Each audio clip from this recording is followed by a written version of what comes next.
آخر هفته همش اشغاله، پارتی، مهمونی. من روی اون فرمونی که گفتم لایف استایل ایتالیایی تا آخر هفته میریم اشغال. همه چی خوبه، نه همه چی گل همش ما داریم اشغال. برای اینطوریه برای همش در حال اشغال.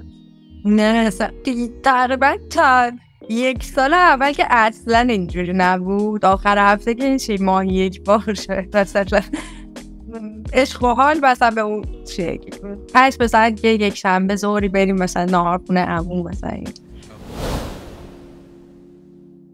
سلام دوستان، وقتتون بخیر. خیلی خوش اومدین به اولین قسمت از مجموعه زندگی سوم که توی قسمت قبلی توضیحاتی در موردش دادیم و این قسمت اولش هست که قرار هستش که روی مسئله مهاجرت و با تاکید بر حوزه روانش و تجربه شخصی با هم صحبت. توی این جلسه 2 مهمون داریم. رضای عزیز از ایتالیا با منه و بهار از هامبورگ اگر اشتباه نکنه. حالا خودشون و خیلی خوش اومدین. Ladies first Bauer. خیلی ممنون، مرسی. بنده همونطور که گفتین من بهار هستم از هامبورگ. بیشتر 3 ساله که به آلمان و شهر هامبورگ مهاجرت کردم. قبلا توی آلمان مستر معماری و میراث فرهنگی میخوندم و تغییر رشته دادم، یعنی تقریبا تموم شده بود درسم که تغییر رشته دادم و الان از مقطع لیسانس رشته آنلاین مارکتینگ، سوشال مدیا و تولید محتوا شروع کردم. سلام، من رضا هستم و 8 ساله که ایتالیا زندگی میکنم. تحصیلات هم در حوزه ژنتیک و دیتا ساینس بوده و الان به عنوان ژنتیک دیتا آنالایز توی نشنال اینستیتوت انیمال بریدینگ فعالیت. منم که روانشناسی خوندم نشستم خودم براتون می‌سازم بهتره. ولی خب برای دوستانی که حالا دوستان منم حدود 8 ساله که فنلاندم برای کار دکترام اومدم و الان یه 3-4 سالی هست که دیگه دکترا تموم شده و مشغول کارهای جانبی هم. من خب اینکه چی شد مهاجرت کردم، خب مسلما مثل اکثر بچه‌هایی که مهاجرت میکنن یک شبه و یهو اتفاق نمیفته. یه پروسه‌ایه که از لحظه‌ای که به ذهن آدم میرسه که مهاجرت کنم تا اون لحظه‌ای که در واقع پاسپورت به دست خارج میشین یه پروسه‌ای و یه سری در واقع اتفاقایی میفته، یه پروسه طی میشه. من مثلا زمانی که خیلی جوان‌تر بودم، مثلا 19-20 سالم بود یا حتی 22 سالم بود، اصلا به این فکر نمی‌کردم که مهاجرت کنم به جورایی. یعنی حتی وقتی کسی پیشنهادشو میداد حتی از سمت پدرم، معمولا میگفتم نه من برچی برم و من اینجا مثلا فعلا دارم برنامه دارم آرزو دارم و از اینجور هم. ولی رفته خب وقتی که به عنوان یه زن توی جامعه ایرانی، خب از نظر من جامعه ایرانی جامعه زن ستیزیه. حالا این نظر من الان نمیخوام ثابتش بکنم درسته یا نه، ولی اینجوری حس میکرد، باورم این بود که اینطوری بود بارها، به خاطر اینکه حالا دخترم زنم تو جامعه به نظر خودم نادیده گرفته میشدم، ایگنور میشدم، موانعی داشتم که احساس میکردم بقیه ندارن، مردا ندارن. مسائلی بود دیگه. خیلی من آخر، یعنی روزی که تصمیم قطعی گرفتم برای مهاجرت، روزی بود که توی اتوبان تهران کرج داشتم میرفتم سر ما، خونم تهران بود، محلکم کرج بود، داشتم میرفتم سر کار. توی راه پلیس راهنمایی رانندگی به من گفت بزن بغل. اصلا با ماشین داشت بغل من میشه، گفت بزن بغل. وقتی رفتم ساعت ولی فکر کنم 7-8 صبح، وقتی که راه زدم بغل که با ناباوری میگفتم چی شده، میگفت اون آقایی که حالا پلیس اصلیه نبود، در واقع نمیدونم رتبه هاشون رو بلد نیست، ولی اون مافوقش نبود، اون در سرباز بود. اومد گفتش که این در واقع مافوق من خوشش نیامده تو اینجوری مثلا روز طریق افتاده دستتو گذاشتی رو شیشه داری رانندگی میکنی. اینا مثلا چه فکری میکنن با این ماشین مثلا اینجوری این شکلی نشستن بدون رو سیاره، یعنی فقط به خاطر همین. بعدا مثلا سرعت موجز میگم با تهران کرج 110 تا من داشتم سرعت موجز میرفتم، همه چی نرمال، حال نکرد. آره مثلا از استایل و جست مثلا خسته دفعه صبحی من خوشش نیامد و به خاطر اون ماشین من بود پارکینگ، چون ماشین من یه ذره جریمه معوقه هم داشت که من پشت گوش مینداختم میگفتم امروز فردا حالا مثلا 22 بهمن نگاه فلان، به خاطر همونا منو برد پارکینگ و هیچی دیگه. من اصلا وسط بیابونه اونجا رها شدم. اون روز دیگه گفتم من هر جوری باشه از اینجا میرم، جایی که به خاطر جست پشت فرمون نشستنم مثلا سر صبح گم میزنه و همه چیه و میگه اینجا حالا باید بری، الان خودت مشکل تو حل. حالا من خیلی داستان مهاجرت من داستان با برنامه ریزی در واقع نبوده، یعنی اینجور نبوده که چندین سال یه پروسه‌ای رو طی کرده باشم تا بخوام مهاجرت بکنم و بیشتر یه تصمیم یک باره بوده. تصمیم یک باره به این معنی که در واقع اون پروسسی که در واقع طی کردم از لحظه‌ای که دیگه تصمیم گرفتم واقعا دیگه نمیمونم و میرم تا زمانی که من اومدم اینجا، خب واقعا بیشتر از 2 ماه و نیم طول نکشید.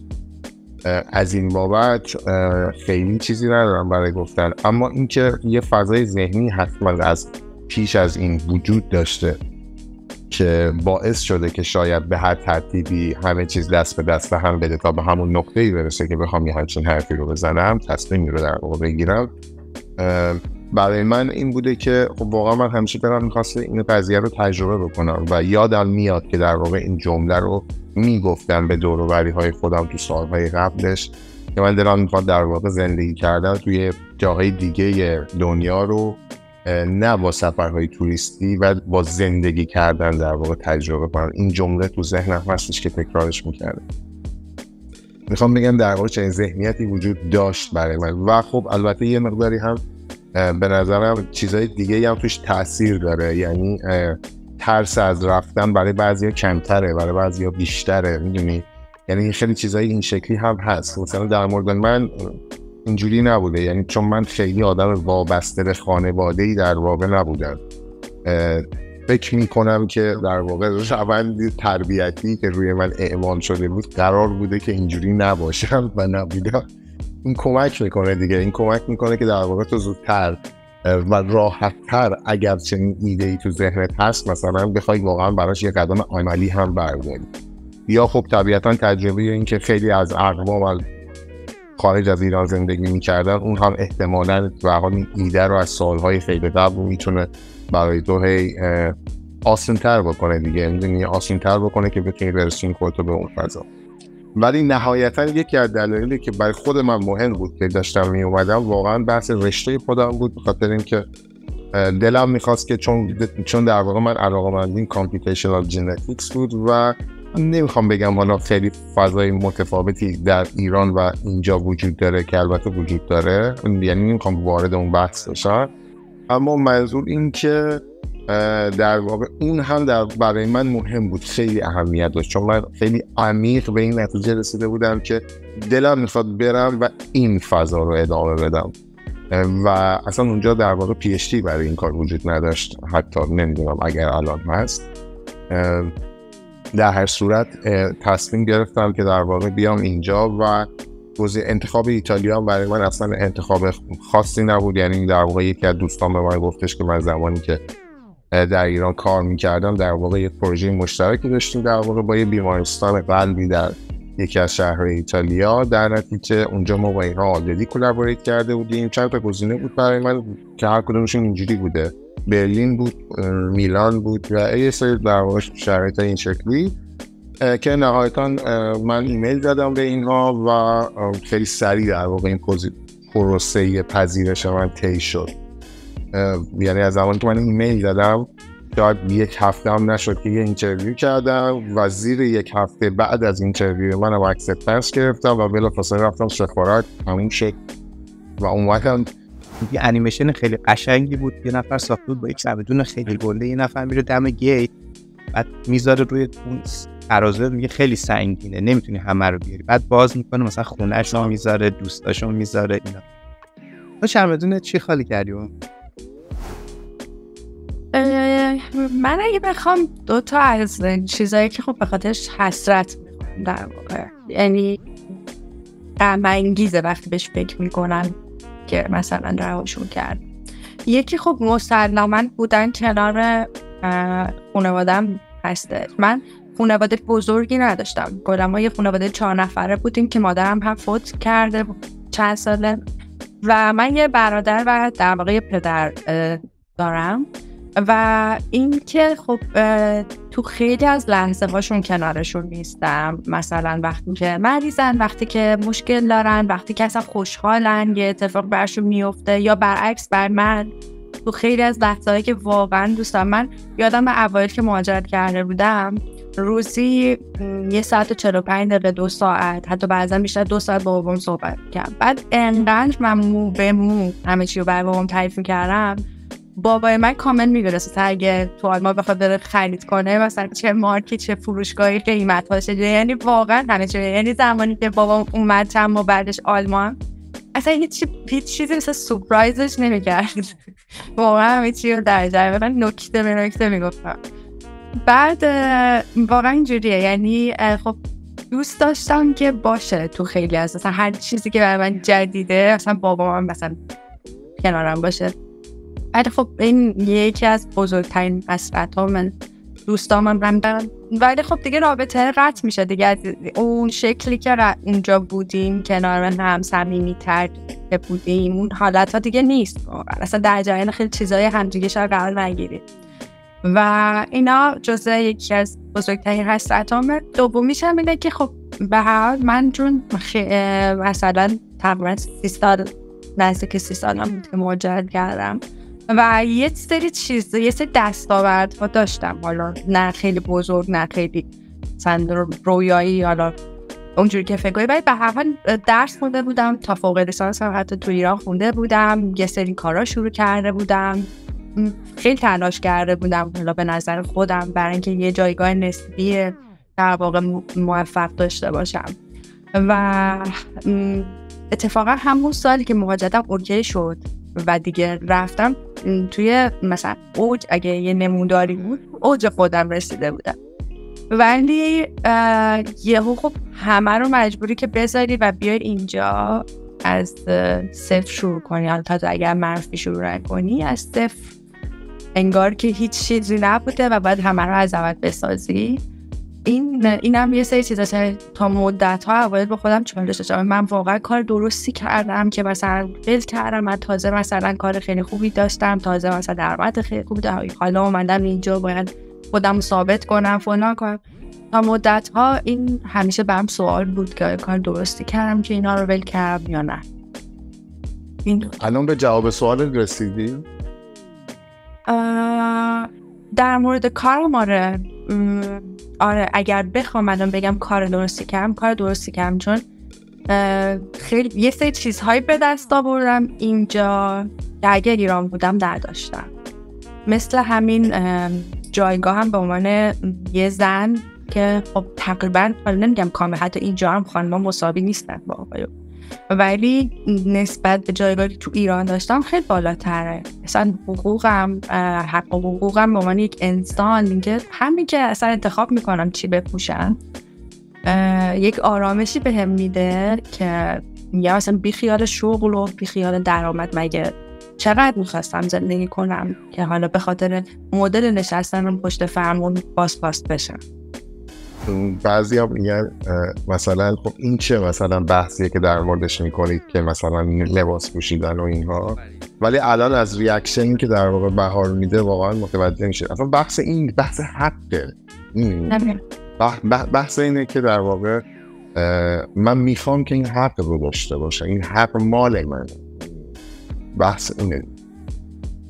ولی من اگه بخوام بگم چی تو چندونم واقعا گذاشتم پایین، شاید مشابه اون چیزیه که در واقع بهار میگه. من فقط یه تفکیکی قائل بشم در مورد حرفی که زده بودم در مورد بحث وابستگی.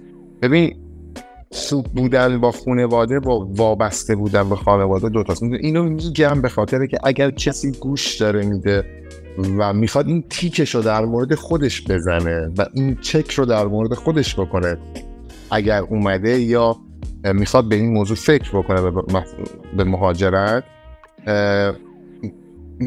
تو میتونی بهترین نوع ارتباط رو با خانوادت داشته باشی اما وابسته نباشی. این دوتا چیز خیلی خیلی متفاوت از هم هستن. من الان تو 8 سالی که اینجا هستم فکر میکنم شاید اگر میانگین بگیریم روزی 2 بار با مامانم صحبت میکنم تلفنی، ولی در عین حال من الان بیشتر از 3 سال یا 4 سال یادم نیست که نرفتم ایران. یعنی اینا با هم دیگه ارتباطی ندارم. الان داریم مثلا صحبتی که بهار میکنه مبنی بر این که همه ما دوست داریم شیر کنیم احساس خوبه کسایی که نزدیک و اینم حالا میخوام بگم شما تجربهشو دارین، چون الان یادم اومد که یه بحثی مهاجرت داریم تقلیل دوستانه، فقط حق انتخاب دوست نداری.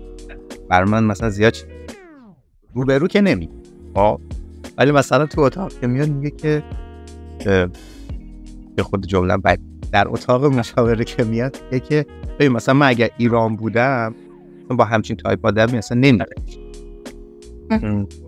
من خیلی شبیه. آره، یا مثلا یه خانومی با من صحبت میکرد برای دیت هایی که میرم، به من میگفتش که من نمیدونم چمه. ببین الان توی رابطه رفتم که اصلا تو ایران اگر بودم این آدمو حالا به مثلا جواب سلامش شاید نمیدادم، ولی الان باهاش دیت میرم. چرا؟ من چم شده. اینو تجربه ای داری؟ حالا مثلا رضا میگه شنیدم. اینم ما زیاد داریم، خیلی چیزها محدود میشه، تغییر میکنه. ما کسی رو نداریم باهاش شیر کنیم ولی نیاز داریم که باهاش شیر کنیم. چه مهارتی ایجاد شد یا رضا؟ چه چیزهای، چه تکنیک های فردی رو داشتیم؟ من میشه بکنم روی اینا بعد کمک کنه به آدم. خب این تجربهش رو تا حدودی من داشتم. ببینید وقتی که مهاجرت کردم خب دوست نداشتم، نیاز به دوست رو ولی داشتم.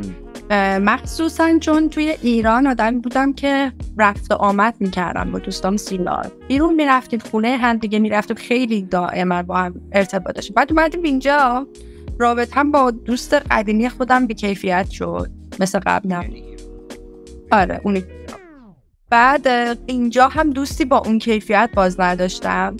بعد یه جایی به بعد یه چیزی توی آدم میگه که خب حالا معاشرت کن مثلا با بقیه. الان انقدر حالت بده، مثلا یه غروب دلگیر بارونیه، مثلا دلت میخواد بری مثلا بیرون ولی کسی رو نداری، خب حالا به یکی از اینایی که هستن، حالا هم کلاسیت میشناسید، اصلا دقیقاً یه سلام علیکی مثلا با طرف داری.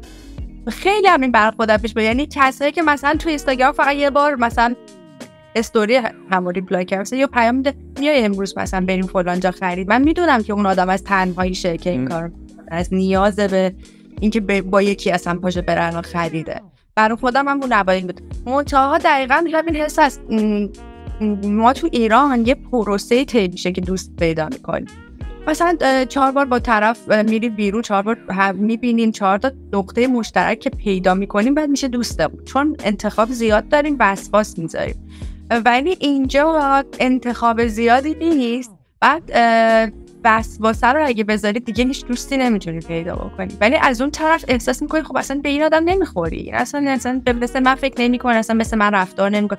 مثلا یادم یه بار رفتیم کافه، من آدمیم که بیرون نه بلند حرف میزنم نه بلند میخندم، نه خیلی سرمازم به نظرم بده. حالا شاید اینجوری نیستم به نظر من. آره مثلا اینجوری عادت کرد. بعد رفتیم بیرون، اون آدم یهو بلند با تلفن حرف میزد، بلند با من حرف زد و خیلی سر صدا کرد. منم خودم رو خوردم، انقدر لبم گاز گرفتم، مثلا زخم شد، این گوشه لبم کامل زخم شد و از تو وقتی اومدم مثلا من دیگه غلط بکنم باید برم. ولی واقعا اینجوریه، اگر وسواسه رو هم بذاری کنار به خودخودی میرسی. کلن چالش سختیه. من هنوزم نتونستم واسه خودم حلش بکنم که چی کار کنم که هم دوست با کیفیت داشته باشم، همین که تنها نباشم و از این حالت خارج بشم. ولی هنوز نتونستم یه دوستی به کیفیت ایران بعد از 3 سال خودی داشته باشم. تو برزه چی بده؟ با اینکه البته بهار تو آلمانی صحبت. آره من حسش کردم و این خیلی سوال سختی، یعنی جواب بدم بهش نمیدونم، نمیدونم چجوری. آره فقط در واقع میتونم اون چیزی که در لحظه دارم فکر میکنم میتونم بیانش بکنم. ببین من همین حس رو داشتم، یعنی لحظه های تنهایی داشتم که میخواستم اون تنهایی رو بشکنم در نتیجه به اویلیبل ترین در واقع گزینه رو آوردم برای کامیونیکیت کردن و هم از توش تجربه موفق داشتم هم تجربه ناموفق. اما این چرا گفتم سخته؟ چون واقعیتش برای خود من هم سواله. من اینجا هم البته دوستانی الان دارم، اما به دوستای خودم که تو ایران هم هستن با اونها هم خیلی در ارتباطم و به شدت هم به این رابطه‌ای که خودم با دوستایی که توی ایران هم هستن هنوز احساس نیاز دارم. یعنی کاملا میخوام که این اتفاق باید بیفته. یعنی این یک رابطه یک طرفه از سمت اونها نیست، یک رابطه دو طرفه است. واقعا اینو حس میکنم خودم. البته که یکی از اون چیزهایی که از چمدونم گذاشتم پایین، به قول تو گفتی یا بهار، در واقع اینه که همه دوستام رو نتونستم در واقع ارتباطم رو باشون دائمی حفظ بکنم. یه بخشش واقعا نچرال، البته واقعا نمیشه دیگه کارش کرد. آره. و در واقع اتفاقی که افتاده و حسرت این که اون بخش از دوستای خودم رو در واقع هنوز با خودم در واقع به صورت یک ارتباط دائمی و روزمره ندارم رو در واقع میخورم. اما تجربه های دوستی اینجا هست. این چیزی که در واقع میگیم خیلی واقعیه. تو خودت جلال داری در واقع زیست مهاجرانه انجام میدی. یعنی خودت هم فکر میکنم احتمالا یه تجربه های مشابه این رو در واقع از سرت گذرونده باشی که اینجا خیلی موقع ها ما میگیم که مثلا این آدمی که همین امروز مثلا دارم باهاش حرف میزنم، چه این آدمی که دعوتش کردم خونه، اگر تهران بودم، اگر ایران بودم، یعنی میخوام بگم که نه تنها این که تو خیابون واسید با هم صحبت کردید یا رفتید یه جایی کافه‌ای با هم بخوری، دعوتش کردم خونه. الان بار پنجمیه که دعوتش میکنم خونه. میدونی یعنی که معرفی کنم میگم این دوستم ولی همین الان بعد بار پنجم میتونی نکنم. من این بارها این از دوستای خودم شنیدم بعد بار پنجم هم این سوال ازش بپرسیم که من ایران بودم با این رفتار نمی‌کردم. یعنی حالا نمیدونم واقعا چقدر این درسته، واقعا نمیدونم. این تحلیل شناختی میخواد. میدونیم این که در واقع ما کجا احساس نیاز میکنیم به این قضیه که باید با یک همزبان در واقع لزوما صحبت بکنیم توی این لحظه. چون الان مثلا بهارم میگه آلمانی صحبت میکنه، خب منم ایتالیایی صحبت میکنم، دوستای ایتالیایی هم دارم، با اونها هم معاشرت میکنم، با اونها هم کامیونیکیت میکنم و حتی در واقع اون در واقع وزن و سطح و تعداد در واقع دوستای ایتالیایی و دوستای ایرانی بیشتره. اما بازم در واقع با این تجربه رو کردم. یعنی یه جایی فکر میکنم که میخوای که در واقع فقط با هم زبونت صحبت بکنی به خاطر همه مشترکاتی که در واقع با هم دارید، آسانی انتقال مفاهیمی که با هم دارید، حتی اگر اون آدم در اون درست یا غلط در لولی که تو فکر میکنی تو هستی در واقع نیست. میدونی اینو نمیدونم واقعا ریشش کجاست، اما یه چیزی رو میفهمم جلال و اون اینه که اینو فقط کسایی که مهاجرت بکنن متوجه میشن. به نظر من که مهاجرت کردن در واقع متوجه میشن. شما تا زمانی که مهاجرت نکردی با هر کوالیتی آف لایفی که داری در واقع در ادامه یک سیزن زندگیت هستی، داری یک سیزن زندگی تو زندگی میکنی. به محض اینکه مهاجرت کردی و اینجا در واقع به یه فضای استیبلی رسیدی، کاملا این رو متوجه میشی که من یک سیزن پشت سر دارم. یعنی من یک عقبی دارم که میتوانم الان بهش نگاه بکنم و در جاهای مختلفی خودآگاه و ناخودآگاه نگاه من به اون عقب خودم، به اون گذشته‌ای که در واقع داشتم برمیگرده. یعنی من تا قبل از اینکه مهاجرت بکنم همه رو به یک باکس میتونستم بذارم، خوبی ها و بدی ها رو، میدونی؟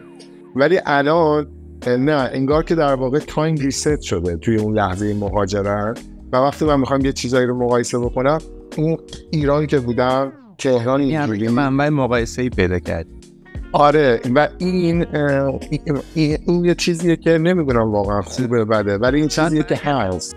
به همون صحبتی که بهار کرد معلومه، ولی که همه چیزو باید ول کنی، از نو شروع بکنی، شاید دوستیابیه و دوست اون ریلیشنه همون باشه. مثلا الان مثالی که میذاری برای من این بود، فکر کنم برای همه وقتی که میومدم خرید کنم مثلا از یه 4000 تا 5000 بعد اینقدر 1000 تومان پول بدم بابت یک نون، این همون بود دیگه. من داشتم هنوز یک چیزی رو با یک داستان مقایسه می‌کردم. ولی چیز می‌کنی یه نکته جالبی که داره الان خب ما متوجه میشیم پس این کیفیت تغییر میکنه. به نظرت بعد اون بحثی که یه بار با رضا هم داشتیم، الان شما خونه ای؟ نه حالا قلبت الان احساس میکنی خونه ای؟ احساس هم این که دیگه این واقع اینو بیخیال. آره چون فکر کنم یه چیز خیلی مهمیه این که چقدر میشه چقدر شاید همون بحث لایف استایل خیلی جنرال تر باشه نسبت به اینکه آره شاید من کار بهتری پیدا کنم، ولی خب من که فقط کار نیستم.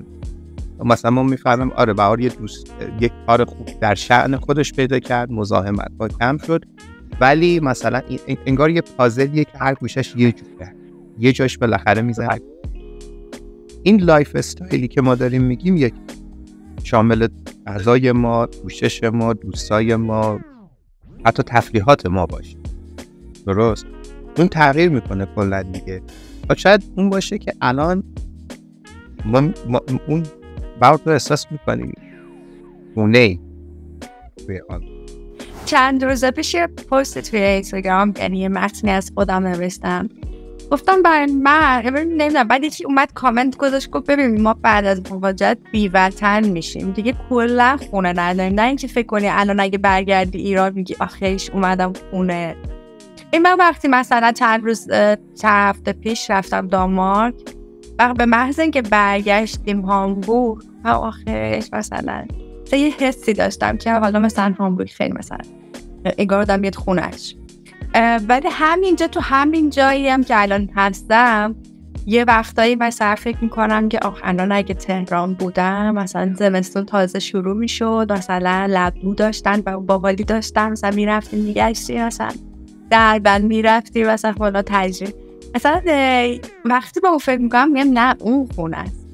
ولی الان اگه من از اینجا بلند کنی ببری تهران 5-6 روز که بگذره میگم دیگه باید برگرد. از سرعت اینترنت که اینجوری میشه یا مثلا اعصابم که خوب میشه میگم کاش بلیطم مثلا یه هفته جلوتر اندازم. چون دقیقاً آخرین بار که رفتم ایران 4 هفته اونجا بودم، هفته دوم گفتم کاش بلیطم هفته دیگه بود نه 2 هفته دیگه.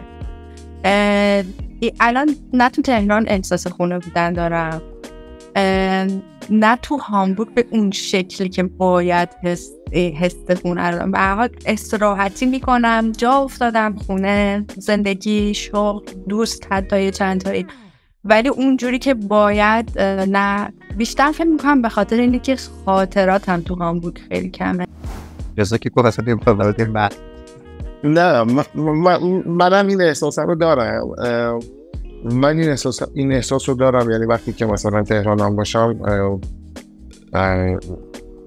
دیگه اون حس خونه‌ای که قبلا بوده رو شاید ندارم واقعا، و شاید بعضی وقتا اینجا در واقع وزن خونه بودنش برام بیشتره در مقایسه با ایران.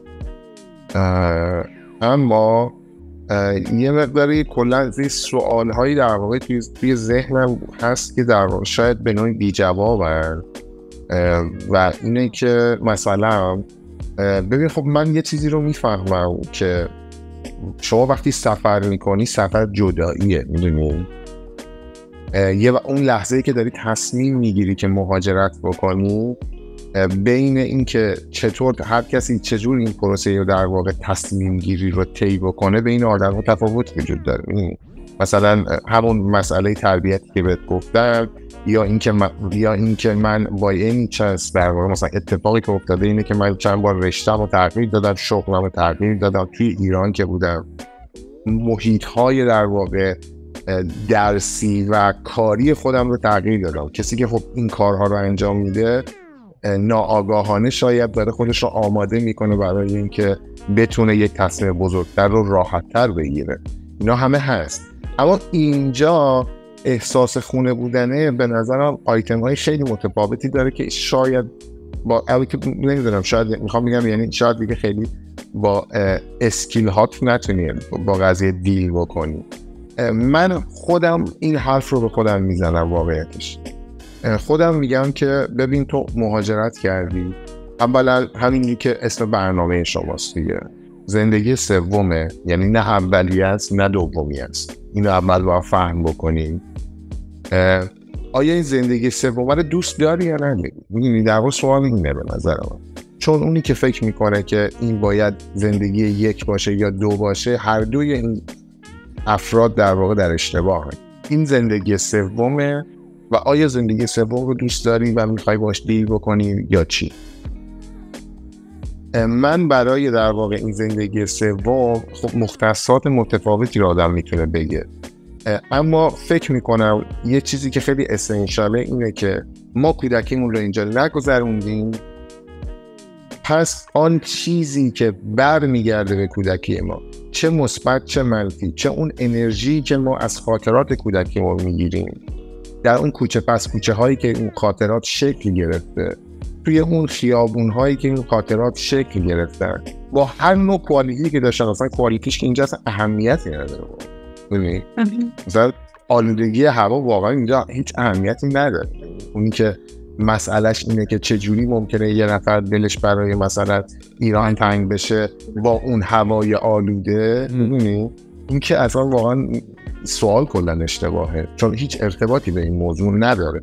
من میرم بالای آلپ توی ویلای بسیار شیک با همه امکانات و با یه اکیپ و دوستای خیلی خوب تفریح میکنم و در همون لحظه در نوک آلپ در بهترین ویویی که شاید در زندگیمون رو ندیده باشم نشستیم داریم صحبت میکنیم و من از خاطرات مثلا نمیدونم یه چیز نه اصلا یه چیز خیلی شاید ساده و حتی به نوعی شاید مسخره‌ای که مثلا توی سالی مثلا مثل لبویی که مثلا تو تهران داشتن مثلا در مورد اون صحبت میکنم. این چیه؟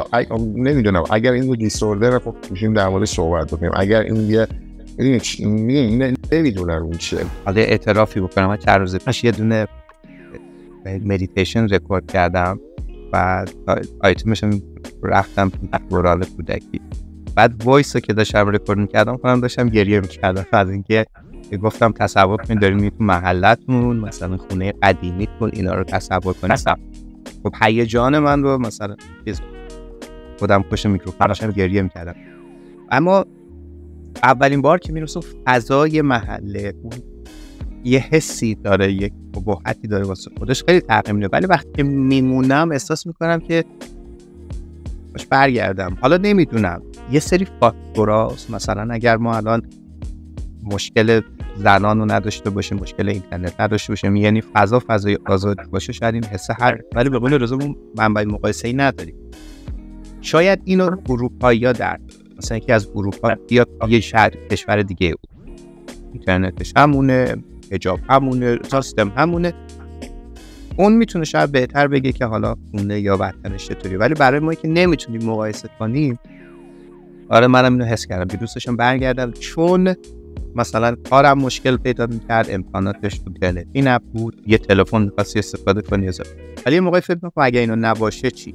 یعنی مشکل حل شه. من الان یه شارژ میدم برای تلفن یا اینترنتم دیگه، هر چقدر میخوام استفاده میکنم، ولی اینا بستم تمام بس. دلال میدونی من یه جایی به این چالشه خوردم، یه جوری بن‌بسته. تو وقتی میای اینجا خب کلی ایده داری، نقشه داری دیگه، یعنی میای امکاناتتو میبینی و بر مبنای اون خب طبیعتا برای خودت برنامه‌ریزی میکنی، کوتاه مدت، بلند مدت.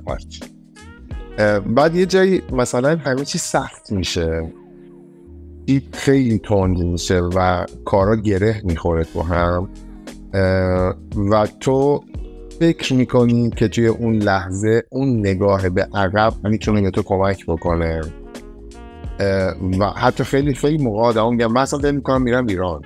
اینا ما شنیدیم از اطرافیانمون دیگه. یا اگر ایران بودم فلان.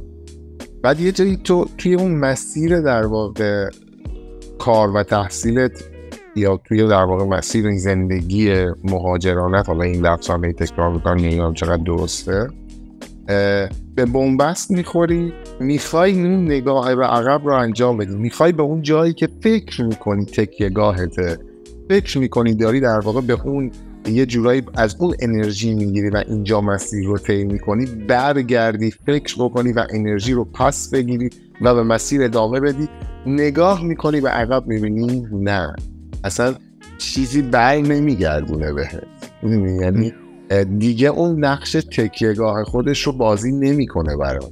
اونجا میترسی. من چند بار این تجربه رو داشتم و ترسیدم، یعنی با خودم گفتم خب دیگه این همون میگن یه بام دو هوا، یا نمیدونم اصلا واقعا چه واژه‌ای براش بگم، همون در واقع آره، یعنی خب دیگه الان من تک تک اتفاقات بعد و لحظات استرس‌زای اینجا رو شاید به نوعی ناآگاهانه داشتم با انرژی که از اون گذشته به دست آورده بودم یا فکر میکردم که به دست آوردم هندل میکردم. الان که کامل نگاه میکنم بهش بعد الان که بهش نگاه میکنم دیگه میبینم که انگار از اون انرژی، اون منبع انرژی داره کار نمیکنه و اون وقت یهو من میمونم وسط. البته این تجربه اخیر نیست شاید برای من، یعنی نمیدونم، من در فکر میکنم شاید زمان میتونه در واقع اینجا کمک بکنه، اما این تجربه رو هم داشتم که اون نگاه به عقبه یهو دیگه کار نمیکنه، دیگه اونی که باید نیست و یه در واقع حس ناتوانی و یه ضعف تلخی رو تجربه میکنیم. حالا یه بخشش برمیگرده به داستان اگزیستانسیالی ما، ولی مهاجرت اینا خیلی بیشتر میکنه، چون ما اونجا خیلی سرگرمی بیشتری داریم، دوست، فامیل، خواهر، برادر، این نشد اون، ولی اینجا خیلی محدوده. اکثرا ما اگر مثلا من تا جایی که میدونم ما با خانواده نیومدیم که بخوایم بگیم که اوکی الان برم بابا مامانم یا خود سیستم کمک. میخوام سوالم یکم روانشناسیش کنم، چقدر تغییر کرد؟ چقدر حالا این تغییر که میگم از دیدت به زندگی، حالا اون چیزی که تحت عنوان معنای زندگی ازش یاد میکنن یا دیدت به زندگی، و شاید تو این بود بگیم حالا اجتماعیشو صحبت کردیم تا تغییر نداره، ولی ما یه بود فردی هم داریم، خودمون هم یه بود بهش میگن حالا اسپریچوالیتی، یعنی جهانی هم داریم، دیدن اون نسبت به زندگی. و تو از موقعی که اومدی تا الان نگرشت به زندگی، به دنیای اطرافت و خودت تغییر کرده؟ یا قسمت دوم سوالم اینه که خودت به نظرت چه تغییری کردی؟ نگرش رو به زندگی که آره قطعا خیلی تغییر کرد بعد از مهاجرت. من مثلا هر کسی، من چون لیسانس معماری خوندم بعد کلا رهاش کردم، یعنی توش خیلی فعالیتی نکردم. بعد همیشه بهم میگفتن که مثلا اشتباه کردی فلان اینا، میگفتم نه، من زمانی که درس معماری جوان رو توی دانشگاه خوندم جهان بینیم تغییر کرد کلا. و دقیقاً وقتی هم که اومدم اینجا دوباره جهان بینی من اصلا به شکل خب در واقع محسوسی برای خودم علاقه، یعنی تمام چیزهایی که تصور میکردم از غرب، زندگی غربی، اصلا کلا ماهیت زندگی، آزادی و حقوق انسانی حتی کلا خیلی تغییر کرد. یعنی یه تصور دیگه ای داشتم و اومدم اینجا، ولی اگه بخوام محسوس بگم، اول اینکه من اوپن مایند تر شدم، اینو راجبش هم خیلی صحبت کردم. یعنی وقتی که میای اینجا و میبینی که یک سری چیزها به عنوان حق و حقوق انسانی و آزادی در اینها نهادینه شده، از زمانی که رفتن مدرسه مثلا کلاس اول ابتدایی اینها رو یاد گرفتن، باش بزرگ شدن و اصلا برشون یه چیز طبیعی و عادی دارن باش زندگی میکنن، ولی مثلا ما اگه میخواستیم راجعش صحبت بکنیم شاید بعد در گوشی راجعش صحبت میکردیم با نزدیکترین دوستامون. بعد وقتی میبینی عادیه یا خیلی راحت راجبش حرف میزنن، خیلی راحت راجبش صحبت میکنن، نظر میدن، از تو سوال میکنن راجبش و اینا همه باعث میشه که یه جور دیگه به زندگی نگاه کنی. یا مثلا من یادم یه بار توی دانشگاهمون راجب بحث نئو هیپی داشتن صحبت میکردن. بعد وقتی که مثلا نظراتشون رو میدیدم که حالا یه سری اومده بودن از این نگرش داشتن دفاع میکردن و مثلا نظرشون رو میگفتن، اصلا این روز خیلی همه چیز برای من تغییر کرد. یعنی من که فکر میکردم همه چیز باید دیسیپلین داشته باشه، همه چیز مثلا باید یک نظمی باشه، اصلا آدم باید آینده داشته باشه، شغل داشته باشه، مثلا کار. من میدیدم یه آدمی پا برهنه بدون کفش اومده رو سن از زندگی میگه که مثلا امروزش تو این مثلا کمپین این یه هفته قرار برن فلان جنگل. اصلا خیلی خیلی برام تغییر کرد. و تازه آدمایی بودن که مثلا هوملس و بی خانمان و مثلا چیزا هم بودن، همه سری آدمای تحصیل کرده که این سبک زندگی رو انتخاب کرده بودن. کلا واقعا خیلی چیزها تغییر کرد. هر باری هم که میرم برلین، چون یه جورایی به در واقع برلین هم میگن پایتخت آزادی و دگرگونی دیگه، هر باری هم که میرم تو برلین اصلا یه سری چالش‌های جدیدی برام به وجود میاد. یه سری چیزا فکر می‌کنم مگه میشه، امکان نداره مثلا یک خیابونی همچین کاری بکنم. بعد میرم تو برلین دقیقاً جلوی به فاصله مثلا 100 متری یه اتفاقی مثلا شوک میشم. آره واقعا اینجور چیزا که خب خیلی از نظر شخصیتی هم خب بنخوایم نخوایم مثلا مجبوریم که تغییر کنیم. مثلا یک سری چیزها رو اگه تغییر نکنیم نمیتونی بعد از مهاجرت راحت زندگی کنی. حتی اگه وابسته هم باشی، حالا رضا گفت من وابسته نبودم به خانواده، ولی حتی مثلا یکی مثل من که خیلی وابسته هم بود، مجبوری که دیگه وابسته نباشی. الان بابات نیست، یا باید از صبح تا شب گریه کنی، یا اینکه با این سبک زندگی کنار بیای، اینه الان زندگی. یا مثلا همون وقت گذروندن با دوستات. اگه دوست مثلا عادت داری که با دوستات بری بیرون، بعد حالا الان دوستی نداری، یا باید کل روز خونه بمونی، یا اینکه باید تنهایی بری. لایف استایلت باید عوض بشه. تو دیگه آدمی هستی که تنهایی میره بیرون بهش خوش میگذره، مثلا تنهایی میره خرید خوش میگذره بهش، مستقل تر میشی دیگه بخوای نخوای. و خیلی از ابعاد هم خودم تغییر رو حس میکنم، هم اطرافیانم بهم میگن. خب خیلی آدم صبورتر شدم، خیلی آدم عجولی بودم، خیلی عجول بودم. اگه مثلا میخواستم یه کاری برام انجام بشه میرفتم مثلا تو فلان اداره، انقدر اونجا وای میستادم سر صدا میکردم، اصرار میکردم میگم الان کار من انجام بده. اومدم آلمان، اصلا اینجا دستت به اجازه بدون نوبت رات نمیده. اگه تو بری تو حرفتو بزن، برو چند روز دیگه مثلا یه نامه‌ای میدیم توش نوشتیم که مثلا فلان تاریخ بیا. 3 ماه 4 ماه مثلا ساده ترین کار طول میکشه. ببین من چون اصلا خیلی روندی به این ماجرا نگاه میکنم، سخته که بخوام در واقع نکته وار این قضیه رو لیست بکنم، چون خیلی رونده و این روند فقط هم اینجا نیست، تو ایران هم همین بوده. مطمئنا سن که خیلی تاثیر داره.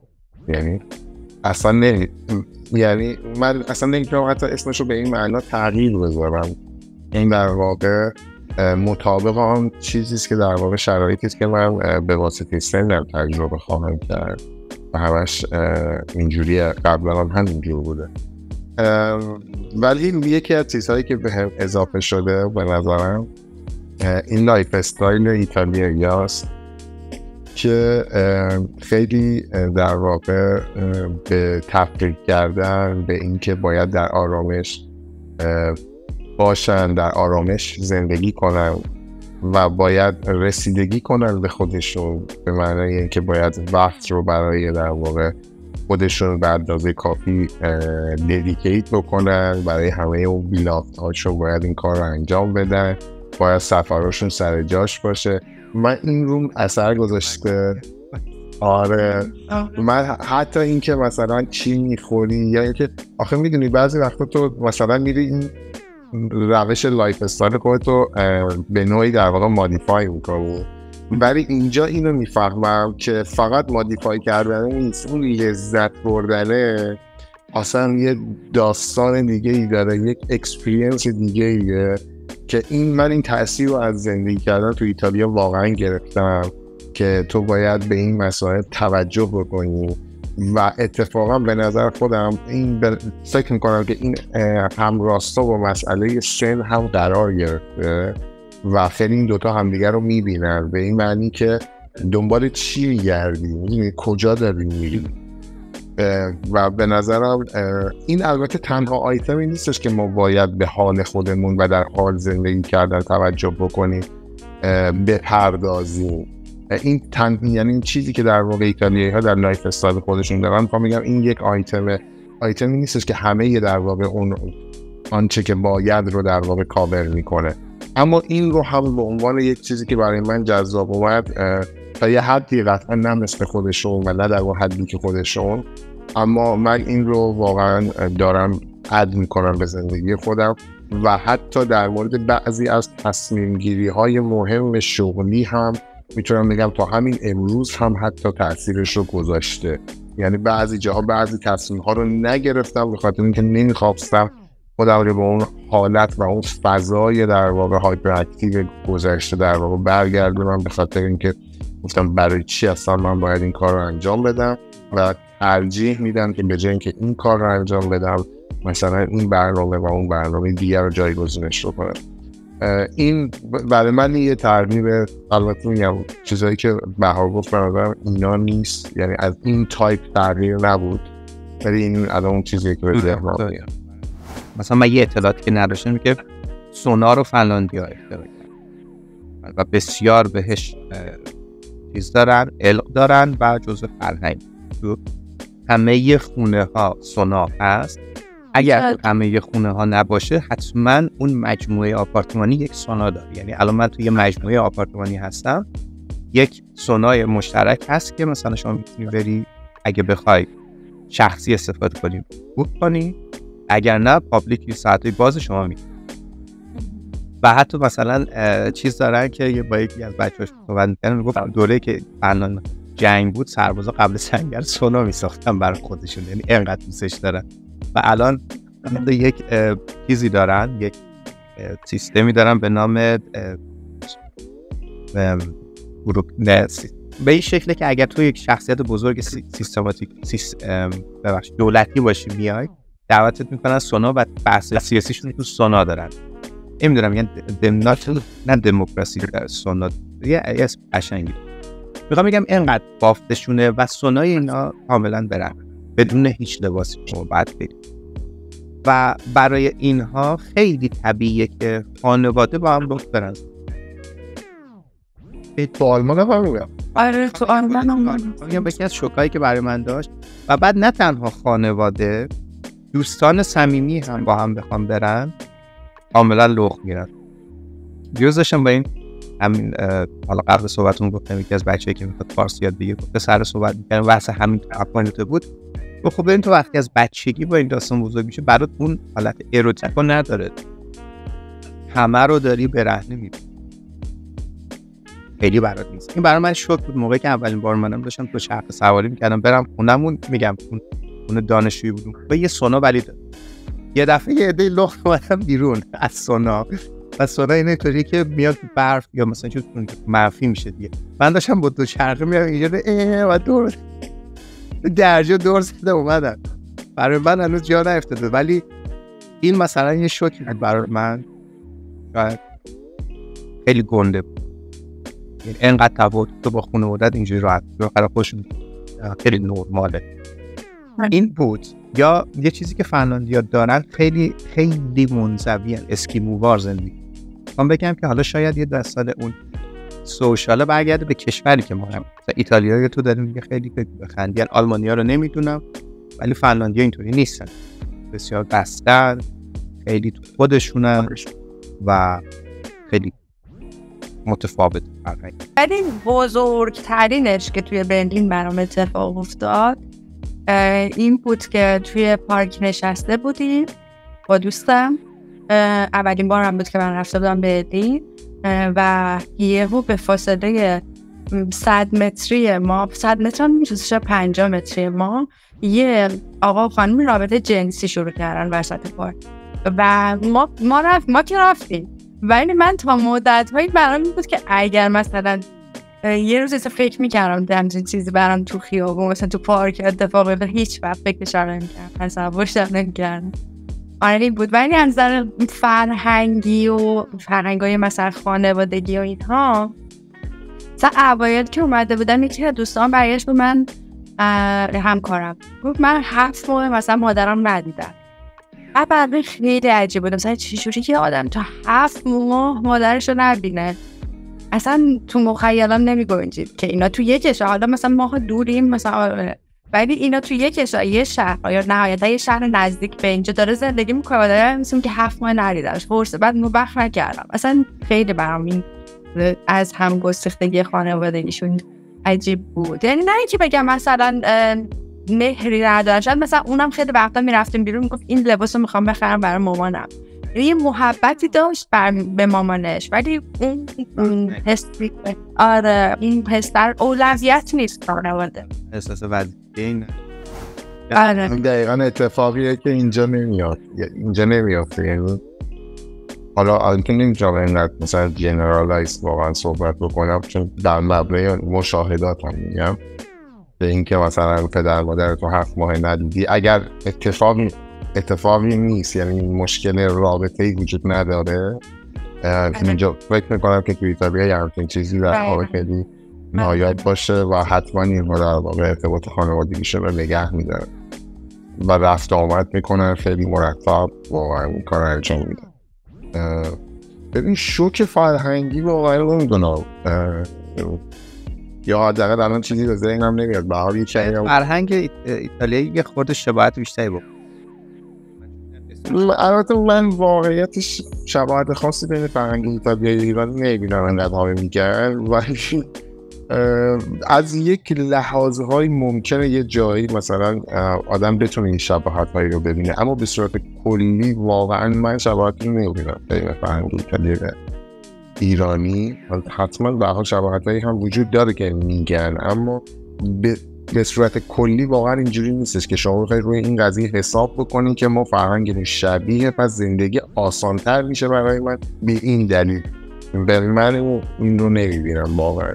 اما من برای خودم یه برایند وقتی میگیرم از اون زندگی کردن اینجا، شاید یکی از چیزهایی که برای من وجود داشت این بودش که خب اکسپکتیشن های من متفاوت بود تا حدی، و من وقتی میبینم الان حداقل دیگه بعد از چند سالی که دارم اینجا زندگی میکنم و دیگه به هر حال دیگه اون استرس های اقامت و مسائل این چنینی رو خب نداری، اصلا کلا آدم یه جور دیگه شاید فکر میکنه بعد از اون بازه زمانی.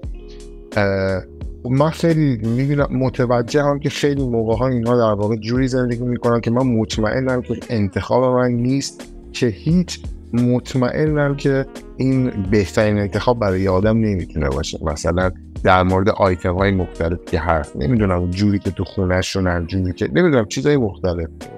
من این میگم به عنوان کسی که احتمالاً خیلی با فرهنگ ایتالیایی در واقع درگیرم، به معنای اینکه خیلی مثلشون زندگی میکنم، حتی خیلی باهاشون خوبم، خیلی از همه اون عادات و مسائل غذاییشون من هم مثل، حالا نمیتونم میگم مثل اونا، ولی من هم واقعا به یه انگیزه درونی دارم، خوشم میاد، لذت میبرم، پیگیری میکنم اون انواع و اقسام چیزهایی که وجود داره، تایم بندی ها و همه اینها خودم هم خیلی لذت میبرم و به نظر من یه فان خیلی باحالیه برای زندگی آدم ها. ولی یه جایی که کاملا مطمئنم که مثلا این رفتار اشتباهیه، این رفتاری که مثلا در محیط اداره این نوع رفتار اشتباهیه، اینجور حتی اینجور غذا خوردن مطمئنم دیگه الان اشتباهه، یعنی دیگه الان میفهمم که واقعا نباید اینجوری باشه.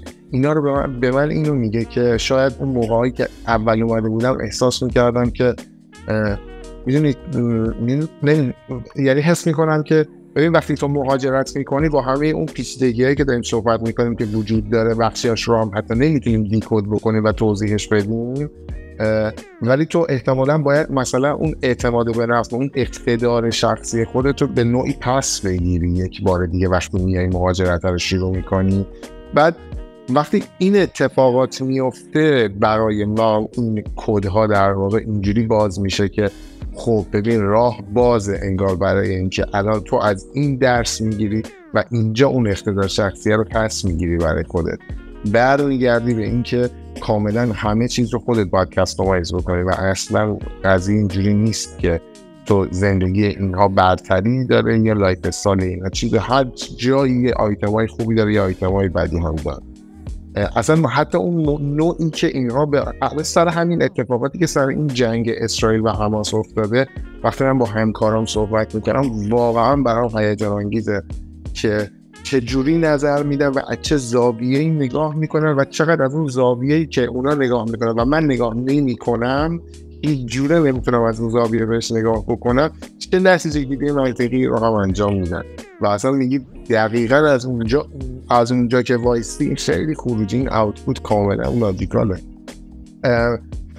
ولی خب مثلا میدونم که نه، این داره اینجوری به قضیه نگاه میکنه و مثل روز مثلا برام روشنه که اینجا رو داره میس میکنه، یا مثلا توی رفتار کردن ها متوجه هم که خیلی از تکنیک ها رو خیلی موقع اینا رعایت نمی کنن و خب نمی کنن، میدونی، یعنی شاید من 5 سال پیش 6 سال پیش دیتکت نمی کردم یا اگر هم دیتکت می کردم در واقع توانایی این سطح از تحلیل کردن رو نداشتم، ولی الان حداقل برای خودم این درس رو دیگه برمی‌دارم که ببین رضا بازیش اینجوریه. می‌بینی یه تفاوت فرقی بگم جالبه، یا مثلا کیر کردن خیلی زیاد. مثلا من با دخترایی که دوست پسر اینو بیشتر داشتم، میگم مرد ایرانی خیلی، ما میگیم کیر کرده، اونا میگفت دیگه خیلی چسبندگی داره، چیکار میکنی کجا بینی فلان، میگم مثلا دوست داره بره مهمونی، بره این ور دور بزنه، یا مثلا همش دنبالش بود. اینو زیاد دیدم. همین امروز پسرم گفتم با دوست دختر ایرانی داشتم، گفتم چی شد؟ میگفت اصلا همش میگفتش مثلا کی بریم سر بزنیم که باش یا تازه هم دیگر آشنا شد. یه مثلا هم هست نشوک فرنگی. اگر دوست داشتین از اون تجربتون بگین، یعنی 2 تا پارت داره که مثلا چی شد که اون تجربه تنهایی اومد سراغ، چه حس و حالی بود. و قسمت دومش اینه که ما با این تنهاییش، یعنی شما با این تنهایی چطور هندلش می‌کنید، چطور میایید بیرون، به طور دست خودت رو بگیرید، میایید چه تکنیکایی استفاده. اگر دوست داشتی شخصی نیست، مثلا یه تجربه شخصی اون درد و رنج رو بگو. اگر نه مثلا خیلی شخصی میشه، فقط بگو که آره من این تجربه داشتم و از این روش، از این متد تونستم حالا خودم رو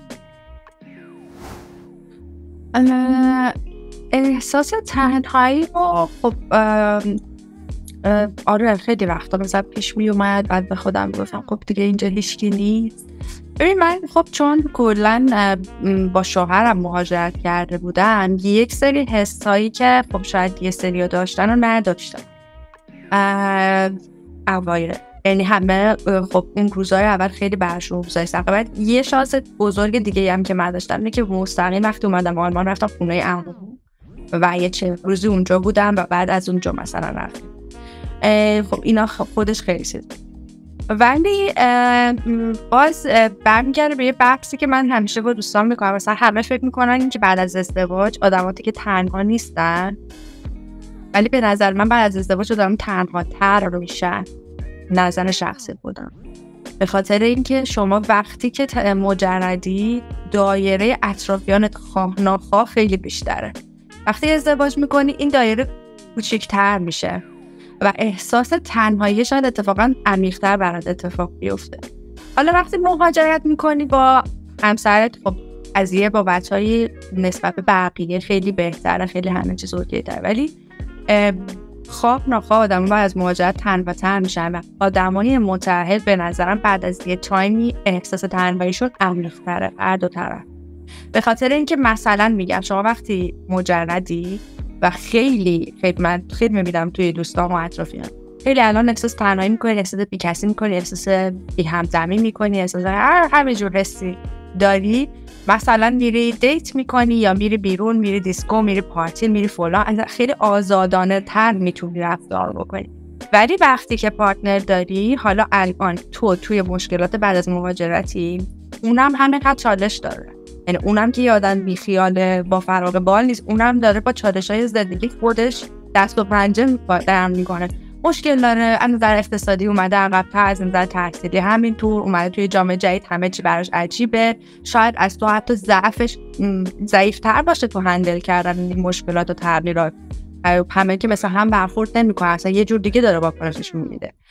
و به نظر من به خاطر این مسائلی که پیش میاد و چون تو به خاطر اینکه توی یک رابطه زن و شوهری یا پارتنری هستی نمیتونی هر کسی رو هم به حریم زندگیتون را بدی. حتی ممکنه مرد نباشه، اصلا تو خواهی با یه دختری رفت آمد بکنی، دوست باشی، اصلا بریم با هم مسافرت، ولی نمیتونی آزادانه بیاریش توی وسط یه رابطه پارتنری.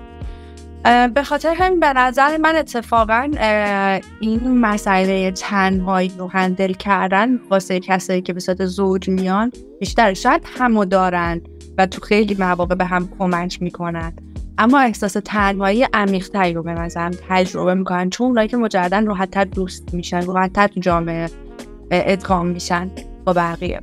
و منم آره خیلی وقتا، یعنی حتی روزهایی بود که دیگه انقدر تو تحت فشار قرار میگیره حتی نمیخوای که اصلا با کسی شاید صحبت بکنی که کمکت کنه. و فقط هم به نظرم خود آدم، تجربه من این بود که خود آدم میتونه به خود آدم کمک بکنه، یه جورایی دست خودت رو بگیره. تو چی کار؟ آره مثلا دوستات زنگ زدن یا دیوونه‌ای مثلا داری تو بهترین کشور زندگی می‌کنی، های مثلا الان اینجا بودی چی میشد، مثلا الان میرفتی بیرون گشت ارشاد میگرفت، الان این مدیرت میزد تو سرت، الان اونجا داری، در صورتی که اصلا برای تو الان هیچ کدوم اونا مهم نیست و تو مثلا یه چیز دیگه داری فکر میکنی. این حرفا خیلی یاد دادن. یا مثلا حتی این مواقع پارتنر آدمی، شوهر آدم نمیتونه شما درک بکنه تو چی میخوای دیگه از زندگی که نداری مثلا، یا مثلا چه تو که مثلا الان به اینجا رسیدی درصد که تو اصلا دستاوردهای خودت رو دیگه ممکن نبینی، فقط این چیزی که نداری برات مهم میشه. من تنها کاری که تونستم بکنم که بهم کمک بکنه اینه که لایف استایلم رو کلا عوض کردم. یعنی از یک آدم دیگه تنها کاری که کردم واسه یه تکنیک بگه کلا لایف استایل رو خب شاید خیلی موفق نبودم ولی تمام تلاش تغییر میگه کار خاصی نکردم، فقط کل دکوراسیونش رو عوض کرد. نمیدونم، شاید به نظر خودم کار کوچیکی میاد، ولی تا این اتفاق نمیافتاد نمیشد هیچی. من اصلا کلا مدل تفریح کردن، مدل زندگی کردن رو عوض کردم. از یه آدمی که پیاده اصلا ممکن من تا سر کوچه‌ام با ماشین میرفتم، آدم تبدیل شدم که صبح بیدار میشد ساعت‌ها تو محله میچرخید فقط بشناسه اینجا رو، مثلا آدما رو، محیط و رفت و اومد و روابط و این کار رو. یا مثلا دیگه اون چیزایی که قبلا خوشحالم میکرد خوشحالم نکنه. مثلا یه آدمی باشم که از این که الان برم مثلا از خیابون یه کافی بخرم مثلا قدم بزنم از این خوشحال بشم، نه اینکه الان مثلا آخر هفته 15 نفر خونم مهمونی منم یه عالمه غذا درست کردم، همه میام میگن به چه غذایی درست کردی. من واقعا آشپزی یادم رفت، منی که همه از قبل بهم سفارش بدم، من خیلی آشپزی حالا خوب بود و همیشه از قبل میگفتم فلان چیز درست کن ما می‌خوایم بریم مثلا بخوریم. من اصلا یادم رفته نصف غذاهایی رو که درست می‌کردم چون دیگه کسی نبود براش این غذا هم رد کنه. و بس اینترنت نگاه کنم از دستورش چی بود. آره واقعا خب دیگه وقتی آشپزی نمی‌کنی برای این تعداد یاده اصلا که همه چی عوض شد دیگه مدل لذت بردن از زندگی تغییر میکنه. اصلا الان چیزی که خیلی بهم خیلی خوشحالم میکنه اینه که مثلا هر چند وقت یه بار برم این مسافرت، مثلا در صورتی که قبلا اینجور فکر نمی‌کردم مثلا مهمونی میگیریم همه میاین دور هم جمع میشیم یا مثلا از این جور چیزا. آره این فرقی جدید یه نکته دیگه میگم الان وقت صحبت یادم اومد که در مورد کپتان این که ما یکی مهمون میاد احساس گشنته. یکی میگم رفتم خونه مادر خانومم، خانواده‌اش بلندی بودن، خانواده خانومش گفت خسته رسید مثلا یه وقت گشنتونش سفارش بده اگه چیزی میخواد بیارم برات. خیلی ممنون، به عقل خودم تو من سفارش شده.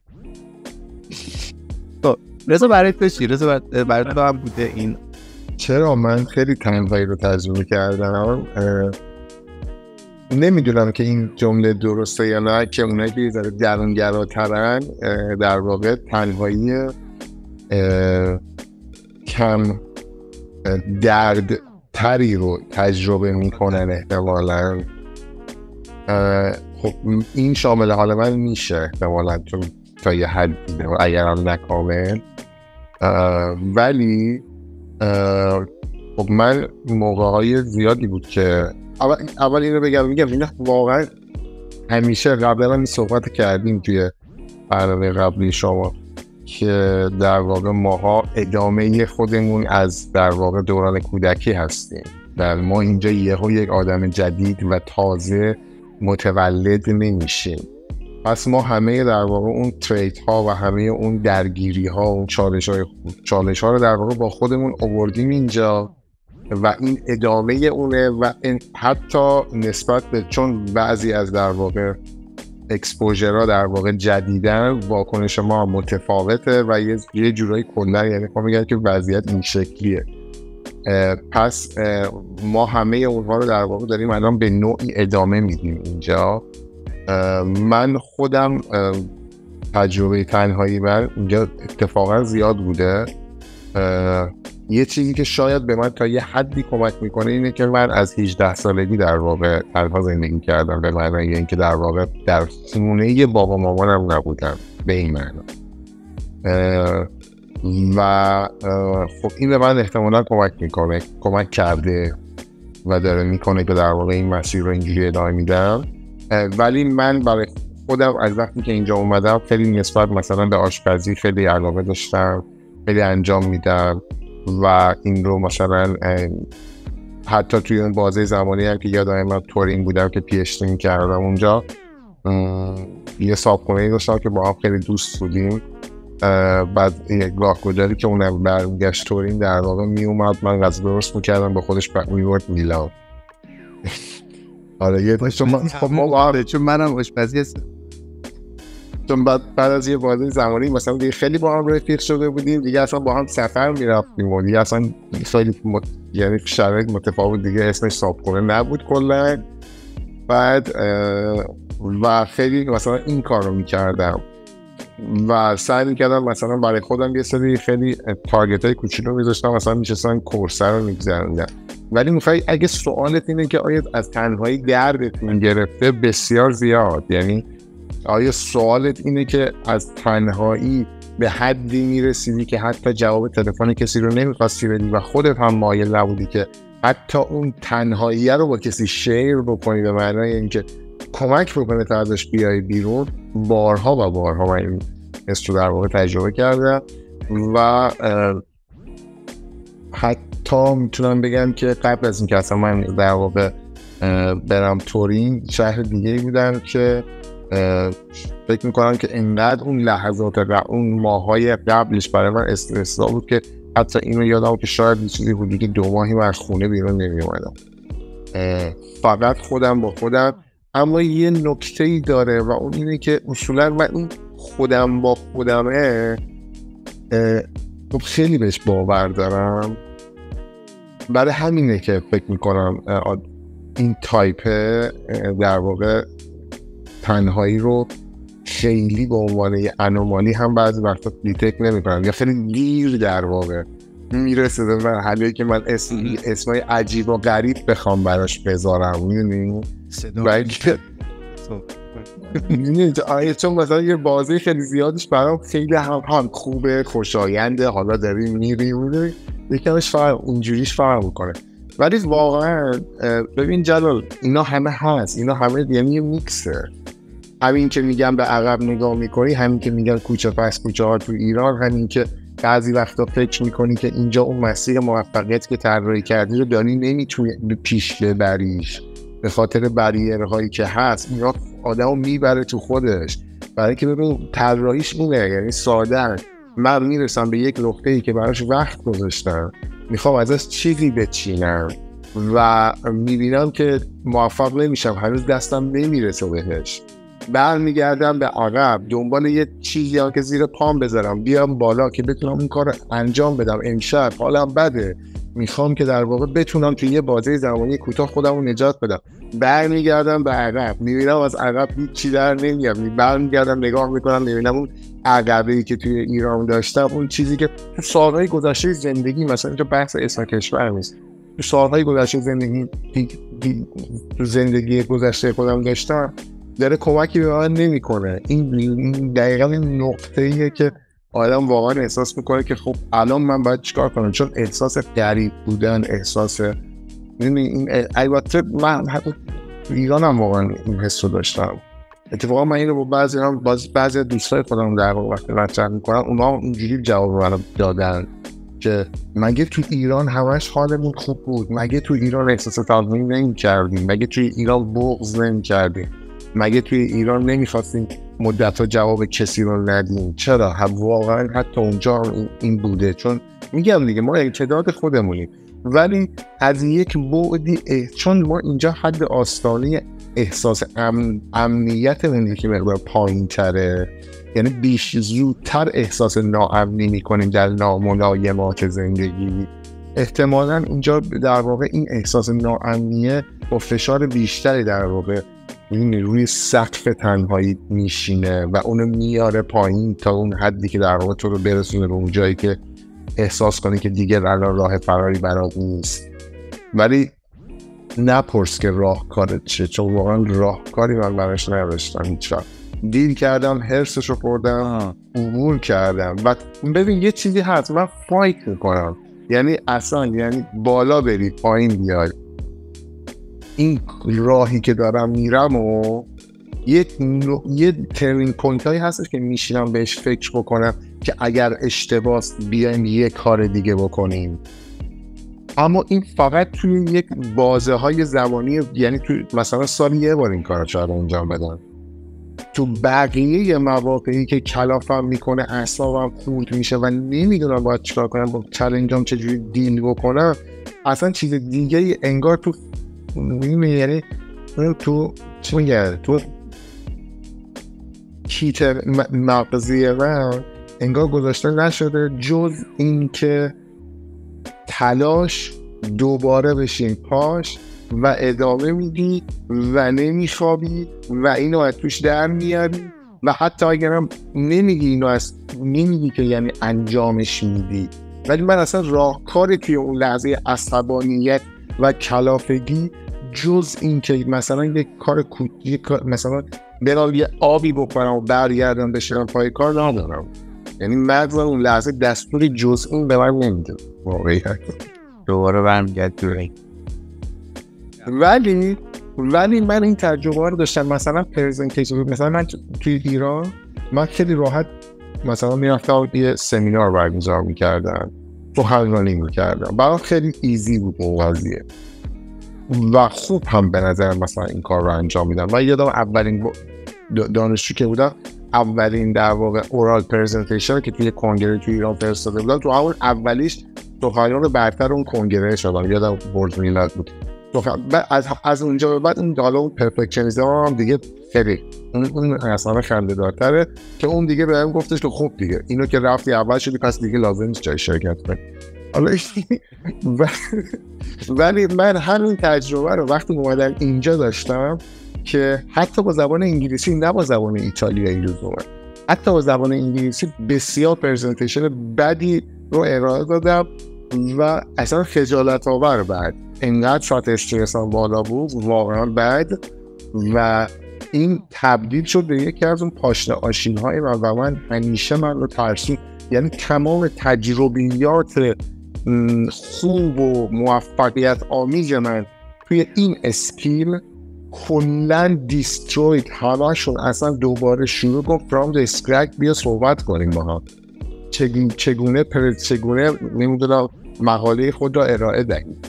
یعنی در این حد یعنی جوری اون تجربه پرزنتیشن بعد و یادمه که نگاه استادم که نشسته بود تو جمعیت و سرش اینجوری تکون میداد که یعنی من دارم بعد این کار انجام میدم، این تأثیر روی من گذاشت که تا همین امروز با پرزنتیشن کردن مشکل دارم. یعنی واقعا باید دارم تراپی کنم که این مشکل این رو حلش بکنم.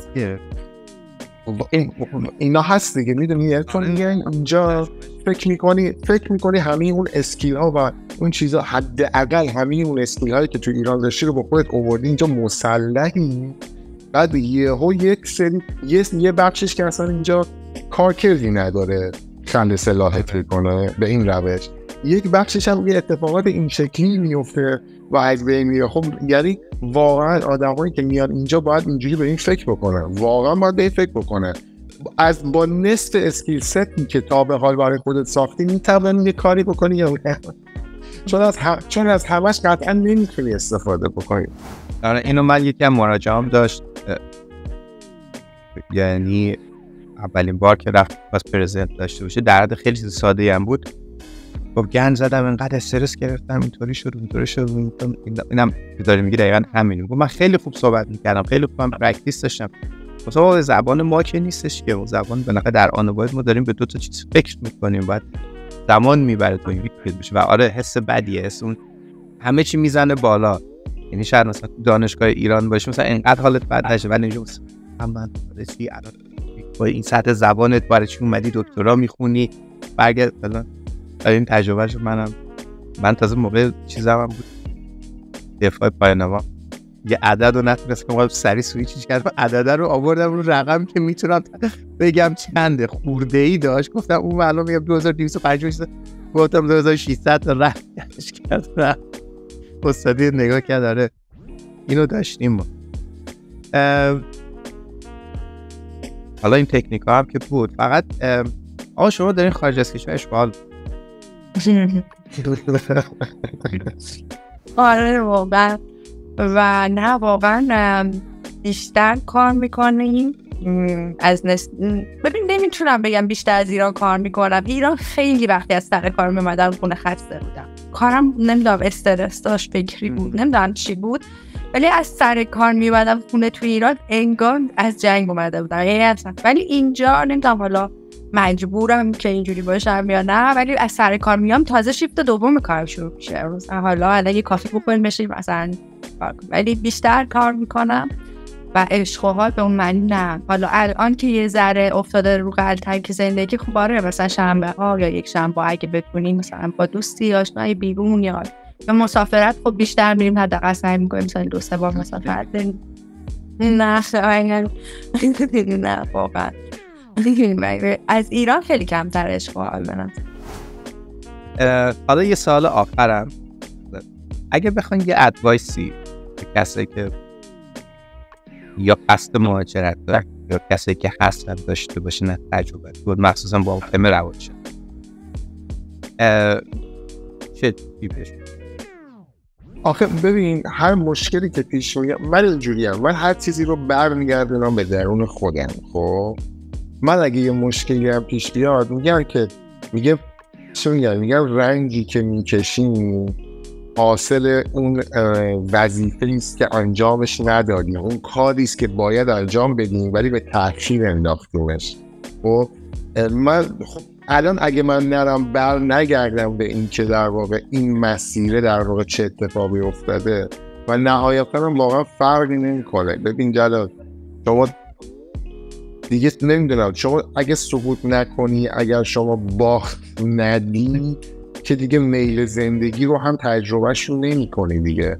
این که دیگه لحظه آدم کم میاره، خب کم میاره میدونی، ولی میدونی که این فردا داره، میدونی که فردا صبحی هم هست، میدونی که این ممکنه این رنج تا فردا ختم نشه، ولی به هر حال این اتفاق میفته. این ما زندگی ها رو تکراری تر از اون حرف هست که گفتی به من اگه پیمی اینقدرایی هم که هر کسی فکر میکنه خیلی یونیکه، اینقدر هم یونیک نیست. یا به مدل های مختلف تایش همه یه کاری رو داریم انجام، یه مدل داره، یه مسیر رو داریم طی میکنیم دیگه. ولی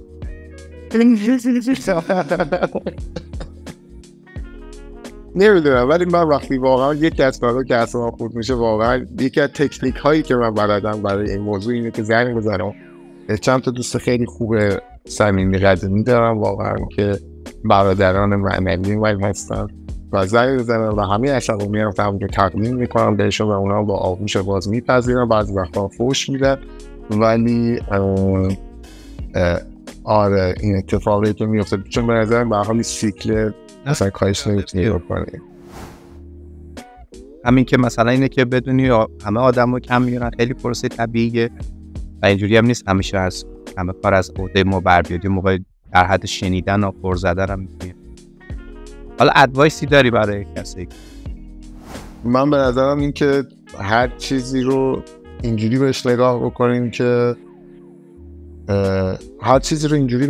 بکنیم که به خودمون برش گردونیم و از درون خودمون بخوایم مدیریتش بکنیم. چون اون چیزی که بیرون ماست که ما اگر کنترلی روش نداریم که خب نداریم، اما چیزی رو میشه در درون خودمون تغییر بدیم، چه در مدیریت کردن، چه در به جلو حرکت کردن، چه در تصمیم به توقف، در هر چیزی. اینها اون چیزاییه که در واقع تو درون خودمونه و ما باید فقط میتونیم رو اون وقت بذاریم، غیر از این ویست آف تایمه.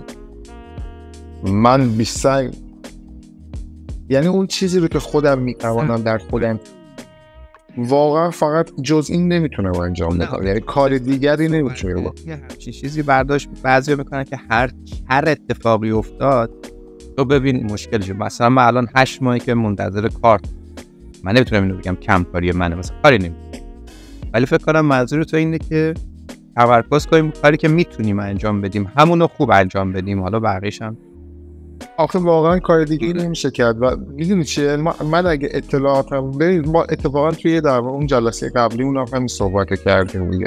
واقعا گفتم مثلا در مورد همون ماجراهای اتفاقاتی که اینجا میفته، من اگه آگاهی بیشتری داشته باشم، سطح تفسیر بالاتری داشته باشم، احتمالاً بهتر میتونم خودم رو آروم بکنم در مورد آنچه که تحت کنترل من نیست. یعنی بهتر میتونم اون رو درک بکنم و تحلیلش بکنم. و نهایتا همینه، میدونی، یعنی ما راهکار نمیتونیم به این معنا داشته باشیم. من واقعا راهکار به این معنا ندارم. نگاه میکنم اون چیزی که در واقع دور و برم بهترین کارتی که رو زمینه رو برمی‌دارم باش بازی. همون قدری که میتونی حرکت بکنی. مرسی. خیلی سخته چون در واقع هنوز خودم تو مرحله آزمون خطا هم، ولی اگه بخوام مثلا 2 نکته بگم که به نظر خودم اگه برمیگشتم به عقب مثلا بیشتر رعایتش میکردم. اولی که به نظرم اگه کسی به کشوری داره مهاجرت میکنه که انگلیسی زبان نیست، باید زبان اون کشور یاد بگیره بعد مهاجرت. یعنی درسته شاید خیلی چیزا با انگلیسی راه بیفته کارت، ولی تا زمانی که زبانشون رو بلد نیستی عضو جامعهشون نمیشی انگار.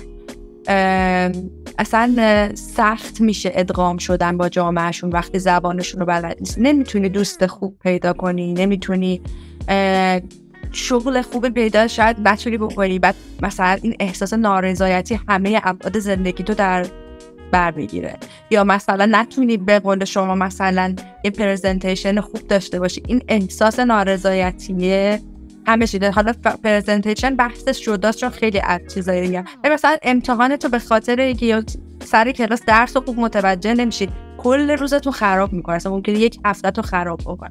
به نظر میکش این بحثه. و دومیش اینه که سعی، یعنی اگر برمیگشتم به عقب، سعی نمی‌کردم که سیستم زندگی ایران رو با 1000 بدبختی تو اینجا پیاده بکنم. خودم رو وفق میدادم با سیستم زندگی اینجا. یعنی اینکه بارها مخصوصا تو سال اول حالم بد بود به خاطر اینکه می‌خواستم اون چیزایی که تو ایران برام خوشایند بود حالم می‌کرد رو اینجا داشته باشم، نمی‌شد. هر کاری می‌کردم نمی‌شد.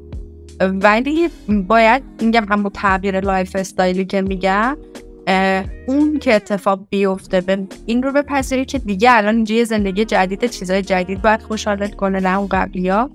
این آماده کردن ذهن برای این تغییر به نظرم خیلی کمک کنه. خیلی خوب، کیف کردم. جا داشت صحبت کنم ولی الان دیدم نزدیک. خیلی ممنونم از شما دو عزیز. حالا اگر فرصت داشته باشیم مجدد حالا بازم بیشتر گپ میزنیم، بیشتر موضوعات دیگه، الان شاید بیشتر بحث جنرال و دوستانی هم که تماشا کردن. برنامه‌ای که می‌بینید یه کار مشترک بین رادیو جزیره است و کلینیک مجد و اگر شما هم جزو کسایی هستید که تجربه مهاجرت دارین میتونید حالا از طریق اینستاگرام من یا چه از طریق اینستاگرام مجد درخواست بدید و حالا همچنین چون بهار یه کار تقریبا تخصصی هم پیجش انجام میده و یه سری مشاوره هایی داره برای کسی که آلمان دارن، اونم میتونید باش اگه دوست داشتن براش پیام بزنید اینستاگرام بذاریم لینک و میتونید در تماس باشین اگه سوال یا نکته‌ای هست و موضوعاتی که فکر می‌کنید شاید براتون چالش باشه. ما سعی می‌کنیم مهمان داشته باشیم و بیشتر تمرکز اونم روی تجربه‌هاشه. خیلی تو این برنامه دنبال این نگردید کدوم کشور برام خوبه و نه دنبال تجربه آدم یا توی چمدونتون چی بذارید تو لحظه ها.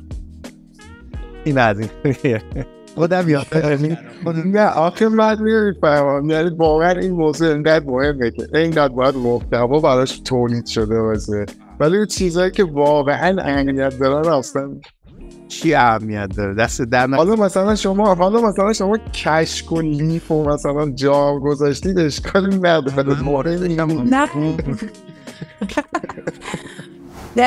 نمیدونم، شاید به خاطر اینکه اونا رو بیشتر ازش استفاده میکنن.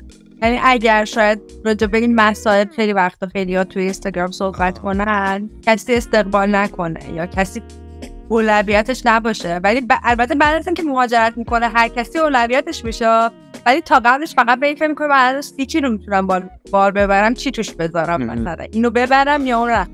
بعد که میرسه میگه این مسخره ترین چیزی بود که مثلا باید در واقع دو افسردگی بگیره. کاش نگاه میکردم آفتابه رو میگیرم اینجا چیکارش کنم الان.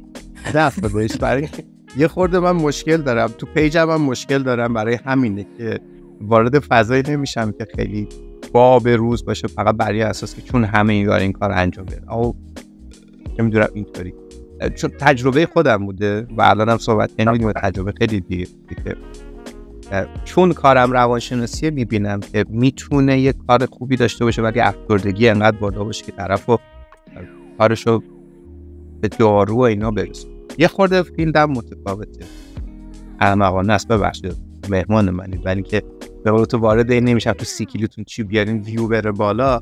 صبر میکنم اومدن افسردگی گرفتم که دیدی من بشه دیگه حالا برو از اولش آره. ولی خب یه فضای خیلی رمانتیکی همیشه داشته مهاجرت و من مراجعم خیلی شوک داشتم. حالا دوستم دیگه در مورد روابط عاطفی بعد از مهاجرت ها صحبت کنیم که میان تالاپی میافتن توی رابطه عاطفی یا کسایی که پارتنر میان دچار تنش میشن. خیلی این چیزا زیاده و مسلماً یه سرچ کنن میتونن پیدا کنن به قول دوستی که رو چی بیاره، اما اینا رو فکر نکنم تجربه رو بدید. و مرسی از شما که همراهی کردین و زمان گذاشتیم از تجربتون گفتین و ممنون میشم دوستای دیگه هم اگه کانال رو سابسکرایب کنن که حالا اگه ویدیوهای دیگه هم بود بتونن ازش استفاده کنن و شما به لیست اگر هر موقع باز فرصت داشتیم بود دوباره دعوت ما گپ بزنیم. مرسی از همتون، همه اونایی که ما تماشا کردن و شما دو عزیزی که با هم بودیم. خیلی گپ خوبی بود، کیف کردم، خیلی خودم خیلی چیز یاد گرفتم و امیدوارم که بازم فرصت بشه هم گر بدیم. مرسی دمتون گرم. مرسی از شما.